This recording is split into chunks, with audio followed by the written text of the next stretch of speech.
प्यारे छात्रों नमस्कार।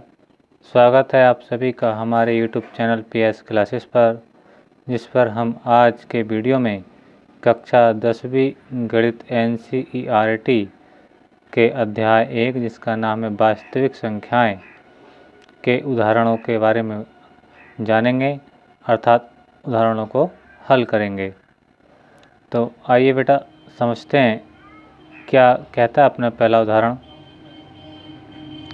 दर्शाइए कि प्रत्येक धनात्मक समपूर्णांक 2q के रूप का होता है तथा प्रत्येक धनात्मक विषम पूर्णांक 2q + 1 के रूप का होता है, जहाँ q कोई पूर्णांक है। ठीक है बेटा, कहने का मतलब मेरा बेटा ये है कि कोई पूर्णांक है। ठीक है, अब उन्होंने कहा है कि अगर वो सम है, क्या है, सम है, तो हम उसको किस रूप में लिख सकते हैं बेटा, 2q के रूप में लिख सकते हैं। अगर वो बेटा विषम है पूर्णांक तो क्या लिख सकते हैं, 2q + 1 के रूप में लिख सकते हैं। लेकिन बेटा इस सवाल को सही ढंग से समझने के लिए, समझ रहे हैं मेरी बात, हमें ये पता होना चाहिए कि पूर्णांक क्या होते हैं, एक बात। फिर उस पूर्णांक में ये पता होना चाहिए कि सम पूर्णांक कौन से होते हैं और विषम पूर्णांक कौन से होते हैं, दूसरी बात। तीसरी बात बेटा, हमें यूक्लिड विभाजन प्रमेयिका का पूर्ण ज्ञान होना चाहिए। बात समझ रहे हैं। अगर इस प्रकार के उदाहरणों को बेटा हल करोगे तो हल बेशक कर लोगे, लेकिन आपको समझ में अच्छी तरीके से कभी नहीं आएगा जब तक आपको पूर्णांकों के बारे में पूर्ण ज्ञान ना हो। बात समझ रहे हैं। और उसमें भी क्या, समपूर्णांक विषम पूर्णांक क्या होते हैं उनको पता होना चाहिए। और साथ ही साथ सबसे मुख्य बात यह है कि आपको यूक्लिड विभाजन प्रमेयिका का पूर्ण ज्ञान होना चाहिए। अगर आपको इन बातों का ज्ञान नहीं है तो आप ये समझ लें कि आप इस उदाहरण को मैं अभी सॉल्व भी कराऊंगा, लेकिन आप इसको समझ नहीं पाएंगे। और इसको अगर अच्छी तरीके से समझना है बेटा, तो मैंने अपने पिछले वीडियोज़ में सारे टॉपिक पर डिस्कस किया है। पूर्ण संख्याएं क्या होती हैं, पूर्णांक क्या होते हैं, सम विषम, और प्रीवियस वीडियो में हमने डिस्कस किया था यूक्लिड विभाजन प्रमेयिका पर। तो आप इस सवाल को बेहतर समझने के लिए, अच्छा समझने के लिए आप पहले उन वीडियो को देखिए, इसके बाद फिर इसको देखिए। फिर आशा करता हूँ कि वीडियो आपको 100% आपको समझ में आएगा, क्योंकि बेटा ये सवाल कुछ थ्योरिकल सवाल हैं। बात समझ रहे हैं, कुछ थ्योरिकल सवाल हैं, सवाल भी हो जाता है लेकिन पता नहीं चल पाता कि सवाल कैसे सॉल्व हो गया। ठीक है, तो यानी इसका बेसिक जिसका मजबूत है, जिसका बेस मजबूत है नंबर सिस्टम के बारे में, संख्या पद्धति के बारे में, ठीक है, और जो यूक्लिड विभाजन प्रमेयिका को अच्छी तरीके से समझ सकता है या समझता है, उसको इसको समझने में, इस एग्जाम्पल समझने में कोई प्रॉब्लम नहीं आएगी। ठीक है, तो मैं अभी थोड़ा रिवाइज करा देता हूँ फिर भी। पूर्णांक क्या होते हैं बेटा, पूर्णांक क्या होते हैं, अब मैं डेफिनेशन तो नहीं समझा रहा हूँ, एग्जाम्पल देकर समझा रहा हूँ। पूर्णांक होते हैं, इसमें जीरो भी होता है। अगर जीरो के हम इसके राइट साइड चलते हैं तो 1 2 3 4 और dot dot dot dot plus infinite तक चलते हैं। ठीक है, लेकिन अब इसके अगर जीरो के हम लेफ्ट में चलें तो -1 -2 -3 और डॉट डॉट डॉट, ये कहाँ थे बेटा, माइनस इनफाइनाइट तक आते हैं। बस समझ में आई बेटा। ठीक है, इसको बोलते हैं हम पूर्णांक या इंटीजर्स। चलो मैं इसे लिख देता हूँ इसको, ये तो मैं एक एग्जाम्पल के माध्यम से आपको समझा रहा हूँ। अब इसमें भी हमें एक कंडीशन दी है बेटा कि उन्होंने बात करी प्रत्येक धनात्मक सम पूर्णांक के लिए। यानी पहले क्या है, धनात्मक शब्द का क्या मीनिंग है, धनात्मक शब्द का मीनिंग है बेटा ये पूर्णांक जो जीरो से दाईं ओर को है सब क्या है, ये धनात्मक है बेटा। बात समझ रहे हैं। और जो जीरो के बाईं ओर को सब क्या है बेटा, ऋणात्मक। तो हमें ऋणात्मक से तो कोई मतलब है नहीं, क्योंकि उसने बात क्या की करिए बेटा, धन की करिए, धनात्मक की करिए। और साथ में क्या बात करिए, सम पूर्णांकों के लिए बात करिए। क्या के लिए बात करिए, पहले सम के लिए। तो बेटा सम पूर्णांक वो पूर्णांक होते हैं जो 2 के पाड़े से, अर्थात 2 के पाड़े से पूरी तरह विभाजित हो जाते हैं, 2 से पूरी तरह विभाजित हो जाते हैं। जैसे मान लीजिए बेटा 2 सम पूर्णांक है, क्योंकि 2 के पाड़े में, 2 के पाड़े से और 2 को काटेंगे जगह पूरा पूरा कट जाएगा। या आप 4 की बात कर लो, समझ रहे हैं आप मेरी बात, 2 दूनी 4, ये पूरा कट जाएगा। या आगे भी 6 आएगा, 8 आएगा। ठीक है, तो वो सब क्या है बेटा, सम है। और सम के साथ क्या है, वो धन है, क्योंकि वो जीरो के किस ओर लिखे गए हैं, वो जीरो के दाईं ओर लिखे गए हैं। बात समझ में आ रही है? ठीक है। अच्छा, अब उसने दूसरी कंडीशन के लिए क्या कही है, उसने ये कही है प्रत्येक धनात्मक विषम पूर्णांक। बात समझ रहे बेटा? विषम क्या होते हैं? विषम बेटा वे पूर्णांक होते हैं जो 2 से पूरी तरह विभाजित नहीं होते। जैसे बेटा मान लीजिए 1 है, ये क्या है, ये भी विषम है। क्या है बेटा? ये विषम है। ये 3 है, ये भी 2 से पूरा नहीं कटता, ये भी क्या है बेटा? विषम है। बात समझ रहे हैं? और जैसे हमने इसको 2 को क्या बताया था बेटा? सम बताया था। ये भी सम पूर्णांक और ये भी सम पूर्णांक है। ठीक है। तो हमें ये शो करना है कि किसी सम धन पूर्णांक को हम किस रूप में लिख सकते हैं? 2q के रूप में लिख सकते हैं, और विषम धन पूर्णांक को 2q + 1 के रूप में लिखा जा सकता है। ठीक है। तो वो तो अभी सवाल की बात है, अभी हम थोड़ा इसका सवाल का बेसिक समझ रहे हैं। तो हमें ये पता चल गया कि सम धन पूर्णांक वे पूर्णांक होते हैं जो 2 से पूर्णतः विभाजित हो जाते हैं, जैसे 2, 4, 6। और विषम धन पूर्णांक बेटा वे पूर्णांक होते हैं जिन्हें 2 से विभाजित नहीं किया जा सकता, जैसे 1 है, 3 है, 5 है, 7 है। बात समझ रहे हैं बेटा? आइए, तो अब ये तो बात रही बेटा आपने पूर्णांक के बारे में, और सम विषम के बारे में भी हमने जाना, सम क्या होते हैं और विषम क्या होते हैं। ठीक है। और आपको एक बात क्या पता है? यूक्लिड विभाजन प्रमेय का, यूक्लिड विभाजन प्रमेय का भी पता होना चाहिए, क्योंकि यूक्लिड विभाजन प्रमेय का यूज इन सवालों में भी होने वाला है। ठीक है। अब यूक्लिड विभाजन प्रमेय कहती है बराबर बेटा, समझे, मैंने पिछली वीडियो में पढ़ाया, ए बराबर बी गुणा क्यू प्लस आर। और आर जो होता है बेटा हमेशा 0 से बड़ा हो सकता है, 0 के बराबर भी हो सकता है। ठीक है। लेकिन हमेशा किससे छोटा होता है? वो बी से छोटा होता है, यानी भाजक से छोटा होता है। बात समझ रहे हैं बेटा? भाजक क्या होता है? जिस नंबर से हम भाग देते हैं उसे क्या कहते हैं? भाजक कहते हैं। बात समझ रहे हैं? तो यानी आर का जो मान होगा हमेशा वो भाजक से छोटा होगा। ठीक है। और बराबर 0 के हो सकता है और 0 से बड़ा भी हो सकता है। ठीक है बेटा? बात समझ में आई? तो अब यहाँ पे बी क्या है बेटा? ये क्या आपका भाज्य है? क्या है? भाज्य है। बी क्या है आपका बेटा? भाजक है। क्या है? भाजक है। ठीक है। और क्यू क्या है बेटा आपका? भागफल है। क्या है? भागफल है। और आपका बेटा जो आर है वो क्या है आपका? शेषफल है। बात समझ रहे हैं? और इसमें इम्पोर्टेंट बात क्या है बेटा कि अपना जो शेषफल है यानी आर है, बात समझ रहे हैं, आर का जो मान होगा बेटा हमेशा बी से छोटा होगा। बात समझ में आ रही? यानी शेषफल हमेशा जो होता है बेटा छोटा होता है किससे? भाजक से। बात समझ में आ रही है? शेषफल हमेशा छोटा किससे होता है? भाजक से छोटा होता है। बात समझ में आई बेटा? कहने का मतलब मेरा बेटा ये है कि शेषफल हमेशा भाजक से क्या होता है? छोटा होता है। बात समझ रहे हैं? नहीं समझ रहे हैं? मेरी बात को समझ रहे होंगे। जैसे मैंने 2 से किसी नंबर को भाग दिया, यानी 5 को भाग दी। ठीक है। बात समझ में आई? तो 2 दूनी 4। ठीक है। कितना बचा बेटा? 1। तो जब 1 बचा तो ये 1 जो आया बेटा शेषफल आपका, तो ये 1 जो शेषफल है आपका किससे छोटा है? भाजक से तो छोटा है। भाजक क्या आपका? 2 है। बात समझ में आ रही है? कहने का मतलब मेरा ये है बेटा कि अगर मैं 2 से भाग करूँगा 5 को, ठीक है, तो 2 बार जाएगा और घटाने के बाद 1 आएगा, और 1 क्या है बेटा आपका? शेषफल है। क्या है ये आपका? शेषफल है। ठीक है। और 2 क्या आपका बेटा? भाजक है। क्या है? भाजक है। ठीक है। अब शेषफल अपना बेटा 1 है, भाजक अपना 2 है। बात समझ रहे हैं? तो 1 2 से तो छोटा है, तो यही मैं कह रहा हूँ बेटा कि शेषफल जो होता है हमेशा भाजक से छोटा होता है। ठीक है बेटा? क्लियर हो गया? अगर मैं यहाँ बेटा 6 कर लूँ, 5 की जगह 6 कर दूँ, तो 2 की भाग 3 से 6 में लगाएंगे तो 2 3 6। ठीक है। पूरा कट जाएगा।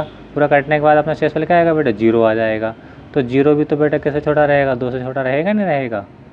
बात समझ में आ रही है? यानी कहने का मतलब बेटा मेरा ये है कि अगर मैं 2 से अगर 6 को भाग देता हूँ तो 2 3 6। ठीक है। घटा के देखेंगे 0 आया शेषफल। तो शेषफल क्या है? 0 आया। इसमें क्या आया था शेषफल? बेटा 1 आया था। ठीक है। बात समझ में आ रही है? अगर मैं बेटा 7 को भाग करूँ किससे? 2 से। बात समझ रहे हैं? तो 2 3 6, घटाओ कितना? 1 बचा। यानी फिर से देखो बात रिपीट हो गई। कहने का मतलब मेरा बेटा ये है कि अगर हम 2 से किसी भी पूर्णांक को भाग करेंगे, चाहे वो सम हो चाहे विषम हो, तो शेषफल हमें क्या प्राप्त होता रहेगा? या तो 0 प्राप्त होगा या फिर 1 प्राप्त होगा। बात समझ में आ रही है? कहने का तात्पर्य बेटा ये है कि अगर मैं 2 से किसी सम को भाग दूंगा, समपूर्णांक को भाग दूंगा, जैसे 2 4 6, तो मुझे शेषफल क्या मिलेगा? 0 मिलेगा, क्योंकि 6 को भाग करिए बेटा, 6 क्या था? सम संख्या थी, यानी समपूर्णांक था। ठीक है, अगर मैं विषम पूर्णांक को भाग दूंगा, जैसे मैंने अभी 7 को दिया, तो मुझे शेषफल क्या मिला? 1 प्राप्त हुआ। ठीक है, इसी प्रकार मैंने ये भी 5 विषम था, 2 से भाग करके देखा तो शेषफल कितना है? 1 आया, तो ये भी बेटा क्या शेषफल बना गया। तो कहने का मतलब मेरा बेटा ये, अगर मैं किसी सम धन पूर्णांक को 2 से डिवाइड करूंगा तो शेषफल मुझे क्या मिलेगा बेटा? 0 मिलेगा। और उसके विपरीत और बोलूँगा, अगर मैं किसी विषम पूर्णांक को भाग दूंगा तो शेषफल मुझे क्या मिलेगा? 1 मिलेगा। बस समझ आ रही है। लेकिन कभी भी शेषफल, ठीक है, 0 या 1 के अलावा कुछ नहीं होगा। बस समझ आ रही है। अर्थात कहने का मतलब मेरा ये है कि आपका जो शेषफल है हमेशा भाजक से छोटा होगा। बात समझ में आ रही है। अगर मैं बात करूं 0 की, जैसे मैंने इसमें 0 शेषफल आया, तो 0 भी तो बेटा छोटा है किससे? भाजक से। भाजक अपना क्या है बेटा? सवाल में 2 है। बात समझ में आई। अच्छा, इस वाले केस में देखें 5 से भाग करी थी, यहाँ पे शेषफल बेटा कितना अपना? यहाँ पे शेषफल कितना है अपना बेटा? बनाया है। और अपना भाजक यहाँ भी क्या था बेटा? 2 था। बात समझ में आ रही है। तो कहने का कंडीशन बात मेरा ये है बेटा कि हर कंडीशन में अगर हम 2 से भाग कर रहे हैं तो शेषफल में 0 मिलेगा या फिर 1 मिलेगा। ठीक है, और 0 की बात कंपेयर 2 से करूँ या 1 की कंपेयर 2 से करूँ, तो 0 और 1 दोनों ही क्या होते हैं बेटा? 0 या 1 दोनों ही क्या होते हैं बेटा? 2 से छोटे होते हैं। ठीक है, तो ये थी कुछ बेसिक बातें बेटा। आइए अब हम अपने सवाल की तरफ चलते हैं और सॉल्व करते हैं अपना सवाल। ध्यान से समझें। देखिए, इसने कहा है, तो बेटा ये थी इसकी बेसिक बात जो मैंने आपको बताई। अब हम सवाल करते हैं। इसने कहा है कि दर्शाइए कि प्रत्येक धनात्मक समपूर्णांक 2q के रूप का होता है। 2q बहुत समझदारी की बात है बेटा। अगर ये यूक्लिडियन प्रमेय की बात करूं तो देखो q इसमें आ रहा है, और q क्या होता है बेटा? भागफल होता है। क्या होता है? भागफल होता है। ठीक है, और q के साथ जो आ रहा है, यानी q का गुणांक क्या है बेटा? b है। क्या है? b है। और b क्या है बेटा? भाजक है। एक बात समझने की बेटा ये है, इन सवालों को सॉल्व करने के लिए जो वैल्यू q के साथ लिखी होती है, अर्थात जो q का गुणांक होता है यानी कोफिशिएंट होता है, वो क्या होता है बेटा? भाजक होता है। क्या होता है? भाजक होता है। यानी वो काय का मान होता है? b का मान होता है। अगर मैं कंपेयर करूँ इसकी 2q और यहाँ पे है क्या? bq, तो देख रहे हैं कि आप q की जगह तो बेटा q है, चाहे यहाँ पे देख लो चाहे यहाँ पे देख लो, लेकिन आपके b की का मान क्या आ रहा है? 2 आ रहा है। क्या आ रहा है? दोनों जगह 2 आ रहा है। बात समझ आ रही? तो b का मान यहाँ पे क्या है बेटा? 2 है, यानी b क्या है? भाजक है। वो मैंने आपको लिख करके बता दिया है। बात समझ में आ रही है। एक बार फिर समझिए कि यहाँ पे q के साथ जो नंबर लिखा होता है बेटा वो भाजक होता है। क्या होता है? भाजक होता है। आई समझ में? ठीक है, चाहे वो सम की बात करूँ चाहे मैं विषम की बात करूँ, तो अपना भाजक यहाँ पे क्या है बेटा? 2 है। ठीक है, तो आइए बेटा अपने अब सवाल की तरफ चलते हैं और देखते हैं क्या करते हैं। मैं लिख रहा हूँ, इसको सॉल्व कर रहा हूँ यहाँ से। देखिए सॉल्यूशन मैं लिखूँ, माना ए कोई पूर्णांक है तथा b बराबर 2 है। इसका क्या मतलब है बेटा? मैंने क्या, a कोई पूर्णांक है। अब बेटा ये सम भी हो सकता है विषम भी हो सकता है, ये अभी क्लियर होगा, अभी हम आगे सॉल्व करेंगे सवाल को। तो ठीक है बेटा, मैंने कहा a कोई पूर्णांक है तथा b बराबर क्या है? 2 है। b बराबर 2 मैंने क्यों बताया? b क्या होता है बेटा? भाजक होता है। क्या होता है? भाजक होता है। क्या होता है? भाजक। और भाजक कौन होता है? जो q के साथ लिखा होता है, भागफल के साथ गुणा में लिखा हुआ होता है। ये कहिए जो भागफल का कोफिशिएंट होता है, यानी q का जो कोफिशिएंट होगा, कोफिशिएंट मतलब गुणांक होता है, वही क्या होता है? भाजक होता है। और यहाँ भाजक क्या है आपका बेटा? 2 है। ठीक है, तब यूक्लिड विभाजन प्रमेयिका से यूक्लिड विभाजन प्रमेयिका से किसी पूर्णांक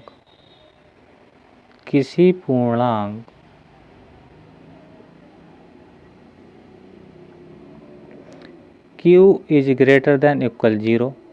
इसका मतलब समझिए बेटा, इस Q का मतलब क्या है? Q क्या होता है बेटा? Q होता है बेटा आपका भागफल। क्या होता है? भागफल होता है। ठीक है, तो Q का मान हमेशा क्या होगा? 0 के इक्वल भी हो सकता है, 0 के बराबर भी हो सकता है। सॉरी, एक बार फिर समझिए कि Q का जो मान है वो 0 के बराबर भी हो सकता है और 0 से बड़ा भी हो सकता है। बात समझ में आई? यानी Q का जो मान है यानी भागफल जो है आपका 0 से बड़ा भी हो सकता है, 0 के बराबर भी हो सकता है। बात समझ में आ रही है? एक बार फिर समझिए। अब यहाँ बात V की नहीं चल रही है बेटा, की चल रही है? Q की चल रही है, यानी अब भागफल की बात चल रही है। ठीक है, तो भागफल क्या हो सकता है बेटा आपका? 0 के बराबर भी हो सकता है और 0 से बड़ा भी हो सकता है। ठीक है, तब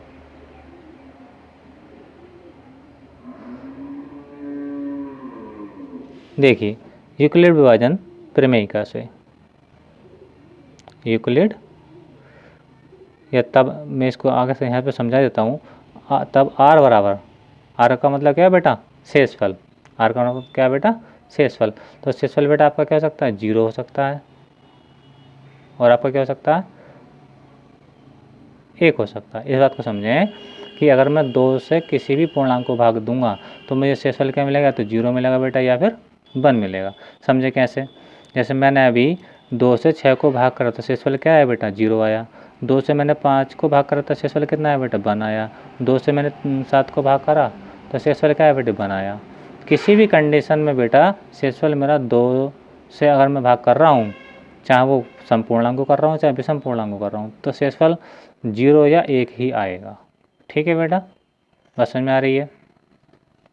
अब चलते हैं यूक्लिड विभाजन प्रमेयिका से। तो क्या कहती है यूक्लिड विभाजन प्रमेयिका, देखते हैं।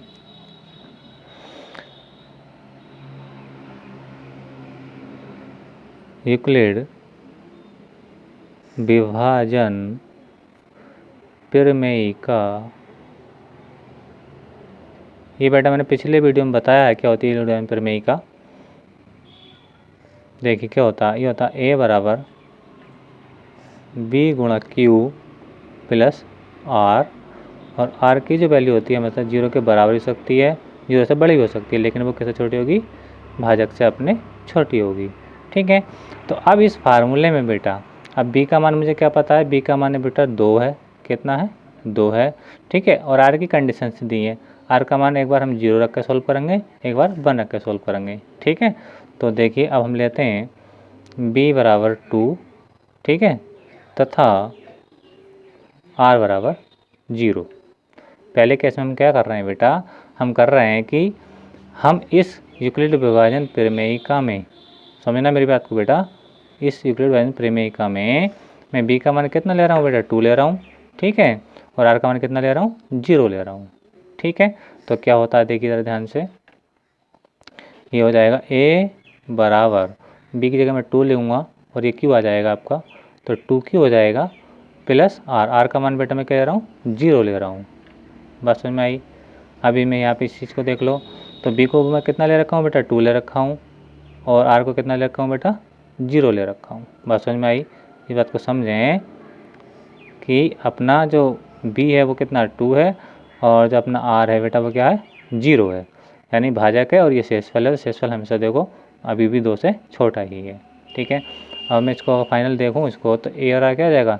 2Q है, Q कोई पूर्णांक है, 1 2 3 4 अभी देखेंगे इसको करके, लेकिन मुझे क्या मिलने वाला है बेटा? ये 2Q ही मिलने वाला है। क्या मिलने वाला है? 2Q मिलने वाला है। ठीक है, अब बेटा उसमें कहा है कि Q क्या है? कोई पूर्णांक है। Q क्या है? कोई पूर्णांक है। पूर्णांक का मतलब क्या हुआ बेटा? पूर्णांक का मतलब ये हुआ कि Q के जो मान है बेटा वो क्या हो सकते हैं?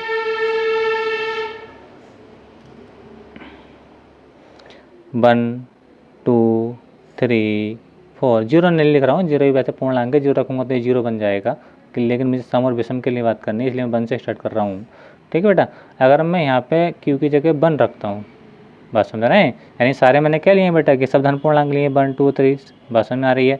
ये और अभी आगे जाएंगे, और अब मैं क्या कर रहा हूँ कि इस Q की जगह क्या लिखना चाह रहा हूँ बेटा? 1 रखना चाह रहा हूँ। तो A बराबर देखते हैं क्या होता है? A बराबर 2 × 1, यानी ये जो Q1 है ये वाला 1, इसमें मैंने कहाँ करा? Q की जगह पोर्ट कर दिया, तो मुझे क्या मिलेगा बेटा? ये 2 × 2 ही मिल जाएगा। बात समझ में आ रही है? तो देख रहे हैं कि ये जो 2 है यानी ए बराबर अपना कितना आया बेटा 2 आया। ठीक है, 2 क्या है बेटा ये एक सम संख्या है। बात समझ में आई। एक बात अगर मैं अब क्या लिखूं इस 2 की जगह पे, अब तो मैंने 1 रखा था, अब मैं क्या लिख दूं 2 लिख दूं। क्या लिख दूं 2। देखिए मैं क्या कहना चाह रहा हूँ नेक्स्ट टर्म में, ये कहना चाह रहा हूँ बेटा कि अगर मैं इसमें जो q है, पहले अभी तो मैंने 1 रख के सॉल्व करा तो मुझे क्या फाइनल आंसर क्या है 2 आया। तो 2 भी का एक सम संख्या है। ठीक है, क्या संख्या है बेटे ये समपूर्णांक है। क्या पूर्णांक है समपूर्णांक। ठीक है, आइए अब देखते हैं। अब मैं 2 लिख रहा हूँ बेटा, तो a बराबर 2 इंटू, पहले मैंने 2 तो ये आ गया क्योंकि जगह पहले 1 रखा था, आपके मैं कितना रख रहा हूँ बेटा 2 रख रहा हूँ। तो 2 इंटू 2 यानी ए बराबर कितना आ जाएगा 4 आएगा। क्या आएगा बेटा ये क्या आएगा 4 आएगा। बात समझ में आई। तो ये भी क्या है बेटा संपूर्णांक है यानी 2 से भाज्य है। बात समझ में आई। तो कहने का मतलब बेटा ये है मेरा कि अगर मैं इस फार्मूले में, बात समझ में आ रही है, क्यू का मान 1 2 3 4 5 6 7 कुछ भी डालूंगा लेकिन मुझे फाइनल आंसर क्या मिलने वाला है एक समपूर्णांक ही मिलने वाला है। बात समझ में आई है। एक बार फिर समझिए कि अगर मैं 3 लिखता हूँ तो 2 3 कितना हो जाएगा 6 हो जाएगा, 6 भी बेटा सम है। 4 लिखता हूँ तो 2 चौक 8 हो जाएगा, वो भी बेटा क्या है सम है। बात समझ में आ रही। अगर मैं 100 लिखता हूँ तो 100 दूनी 200, 200 भी तो बेटा सम संख्या ही है, संपूर्णांक ही है। बात समझ में आई।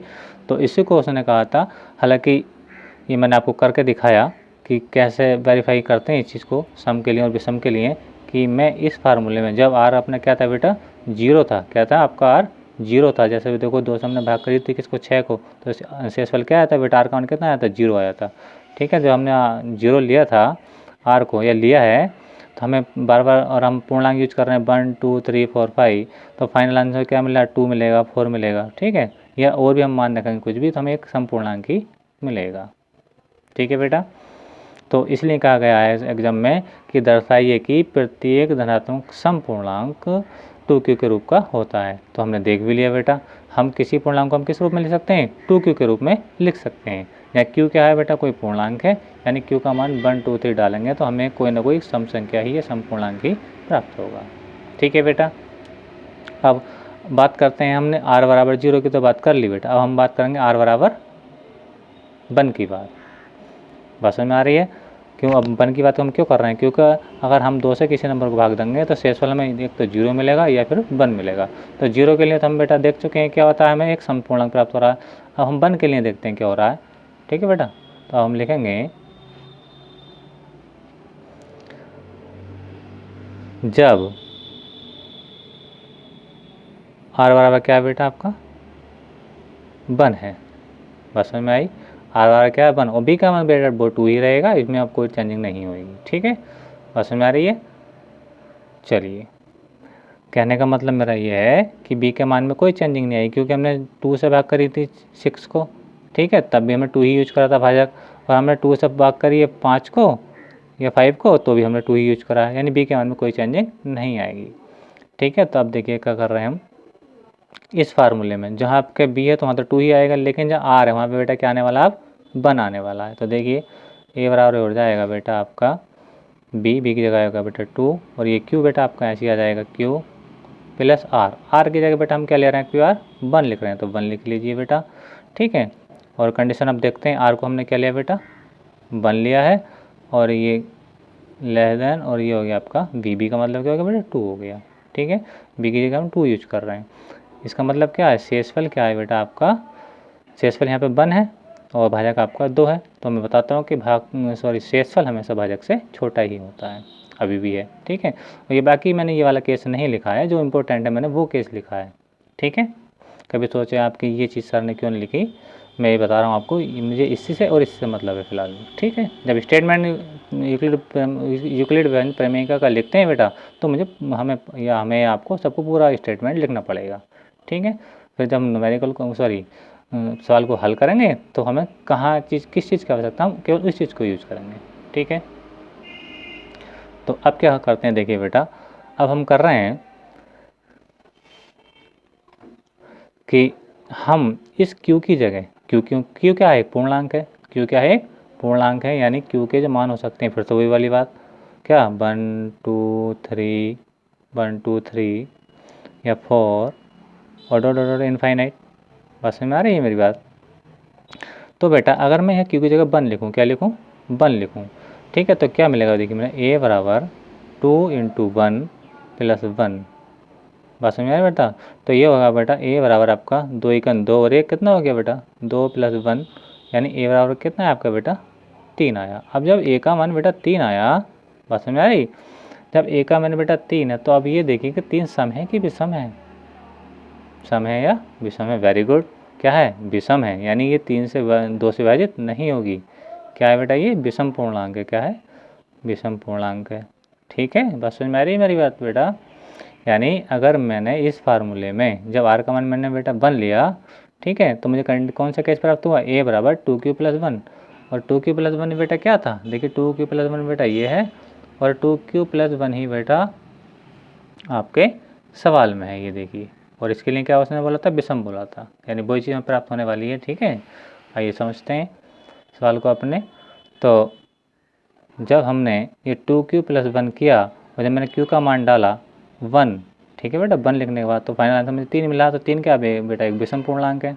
ठीक है, आप और नंबर पे भी चेक कर सकते हो, आप 2 पे चेक कर लीजिए बेटा। ठीक है, जब 2 पे चेक करके देखेंगे आप तो आपको क्या देखने को मिलेगा? तो यानी 2 यहाँ पर रखिए, ठीक है। तो ए बराबर हो जाएगा आपका 2 × 2 + 1, ठीक है। तो ए बराबर हुआ आपका बेटा 2 × 2 = 4 + 1, या ए बराबर आपका कितना आया बेटा? 5 आया। कितना आया? 5। अब बेटा ये 5 है तो ये भी तो क्या है? एक विषम पूर्णांक ही है। बात समझ में आ रही है बेटा? ये भी एक क्या है? विषम पूर्णांक है, अर्थात ये 2 से विभाजित नहीं होगा। बात समझ में आई? मेरा कहने का मतलब मेरा बेटा ये है कि हम दो स्टेटमेंट जान चुके हैं। 2 हमने सम के लिए देखे थे बेटा, 2 हमने विषम के लिए देखा। ठीक है, तो हमने जब ए बराबर 2q का रूप पढ़ा, बस में ए कोई नंबर है, ये सम या विषम हो सकता है, अभी क्लियर हो जाएगी बात। तो हमने जब 2q का रूप लिया, ठीक है, और q के मान हमने 1 2 3 इस टाइप से लिखे। क्यों 1 2 3 क्यों ले? q एक पूर्णांक है, ठीक है, इसलिए पूर्णांक अपने 0 1 2 3 होते ही हैं, धन पूर्णांक। ठीक है, वो लिखे। तो हमें इस 2q के रूप में हमें क्या मिल रहा? हर बार हमें क्या मिल रहा? सम पूर्णांक मिल रहा नंबर। और हमने 2q + 1 का रूप लिया है, यानी जब r का मान हमने क्या लिया है बेटा? इसमें r क्या था बेटा? आपका 0 था, इस एसफल 0 लिया था, इसमें r हमने क्या लिया? एसफल यानी 1 लिया है। तो हमें बार बार कंडीशन कौन सी प्राप्त हो रही है? 3 या 5, या और भी मैं नंबर रखूँगा तो मुझे कोई ना कोई और नंबर ही मिलेगा, यानी विषम संख्या ही मिलेगी, अर्थात विषम पूर्णांक ही मिलेगा। ठीक है, तो इसी के बारे में क्वेश्चन में कहा गया था कि दर्शाइए कि, ये क्वेश्चन की तरफ चलते हैं अपने।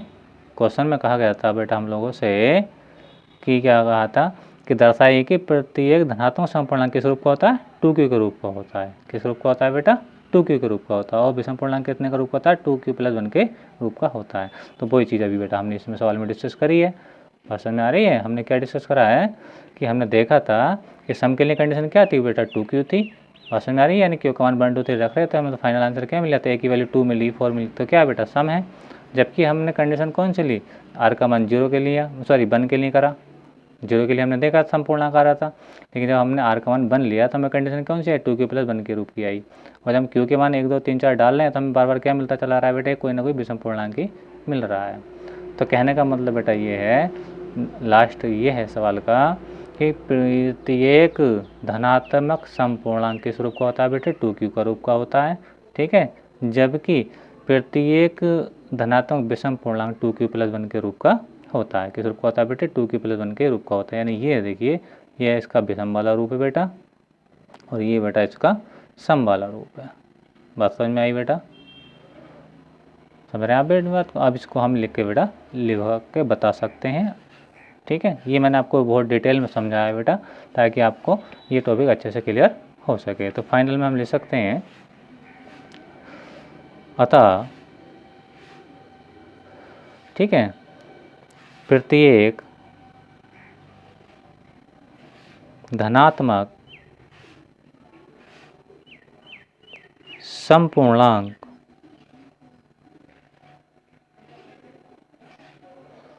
टू क्यू तथा प्रत्येक विषम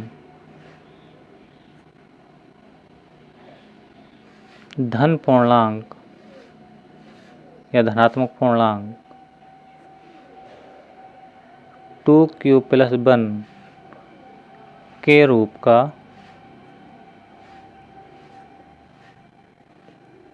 होता है। बस समझ आ रही है? यानी कहने का मतलब मेरा बेटा ये है कि ये आपको लैंग्वेज याद भी नहीं है ये लाइन, तो मैं आपको एक ऐसी ट्रिक बताऊंगा बेटा कि आपको याद भी नहीं करनी पड़ेगी। ठीक है, यानी अगर ये फाइनल में याद लाइन आपको याद नहीं आ रही है बेटा, ठीक है, तो मैं आपको एक ऐसा ट्रिक बता रहा हूँ कि ये आपको लाइन याद करने की आवश्यकता ही नहीं है। क्यों? क्योंकि बेटा ये जो मैंने ये बात लिखी है यहाँ से यहाँ तक, देखिए बेटा ये आपका क्वेश्चन ही है, ये आपका क्या है बेटा? क्वेश्चन है। यानी यहाँ से देखिए, यहाँ से और यहाँ तक बेटा लास्ट तक आप क्या कर दीजिएगा? कॉपी कर दीजिए यहाँ तक। ठीक है, जब यहाँ तक कॉपी करेंगे यहाँ तक, यहाँ से ये प्रत्येक इस टाइप से, ठीक है, तो आपको यही रूप इसमें मिलने वाला है। बस समझ में आ रही है? यहाँ तक कॉपी करिए और जो आपका ये फाइनल आंसर मैं लिख रहा हूँ आपको यही प्राप्त हो जाएगा। बस में ये मैंने क्वेश्चन ही नोट किया है, आपको इस चीज़ की याद करने की जरूरत नहीं है। ये बेटा अगर एग्जाम में आता है तो ये आप क्वेश्चन पे ही गौर करना, ठीक है, ये आपका क्वेश्चन में ही होता है। ठीक है, बस में आ रही है? बस शब्द कौन सा हमें मिस करना होता है इसमें क्वेश्चन में से? ये शब्द मिस कर देते हैं। कौन सा बोलते हैं? दर्शाइए कि, इसको मिस कर दीजिए बेटा, और बाकी यहाँ से आगे को रफ अपना कॉपी में छाप दीजिए। कहाँ तक? रूप का होता है। बस में आई बेटा? तो आशा करता हूँ बेटा आपको ये एग्जाम्पल अच्छी तरीके से समझ में आया होगा, और नहीं भी आया बेटा तो मेरे पिछली वीडियो को देखिए, सम संख्याएं, विषम संख्याएं, सम पूर्णांक, विषम पूर्णांक और युगले विभाजन प्रेमिका, उसको पढ़िए, फिर इसको एक बार दोबारा पॉज करके देखिए कि आपको मैं विश्वास दिलाता हूँ आपको अवश्य ही समझ में आएगा। ठीक है, और इसी तरीके से मैं अपने इस चैनल पर कक्षा 10वीं के गणित NCERT का पूरा सॉल्यूशन कराऊंगा बेटा। और आप हमारे चैनल पर अगर नए हैं तो बेटा हमारे चैनल को सब्सक्राइब कीजिए, लाइक कीजिए, शेयर कीजिए एंड कमेंट्स कीजिए, और बेल आइकन का बटन ज़रूर दबाइए ताकि हमारी आने वाली वीडियो का नोटिफिकेशन आपको सबसे पहले प्राप्त हो। तो बेटा आज की वीडियो में बस इतना ही, और एक बात के लिए याद रखना कि ये जो मैंने लिखा है बेटा ये आपको बेसिक समझाया था, इस चीज़ की इसमें कोई इस सवाल के आंसर में इसकी आवश्यकता नहीं थी। एक बार मैं बता रहा हूँ फिर से कि ये जो मैं अंडरलाइन कर रहा हूँ, ये जो मैंने स्टार्टिंग में बताया था, तो ये मैंने आपको पिछला रिवीजन कराया था। इस सवाल के आंसर से इसका कोई लेना देना बेटा, यानी ये जो सारा कुछ है इसका अपने सवाल से कोई लेना देना नहीं है। ठीक है, ये क्वेश्चन का जो आंसर है फाइनली वो क्या है बेटा? ये है जो मैंने ये सोल्व करके आपको बेटा दिखाया है। बस समझ में आई बेटा? तो आज के वीडियो में बेटा बस इतना ही। धन्यवाद।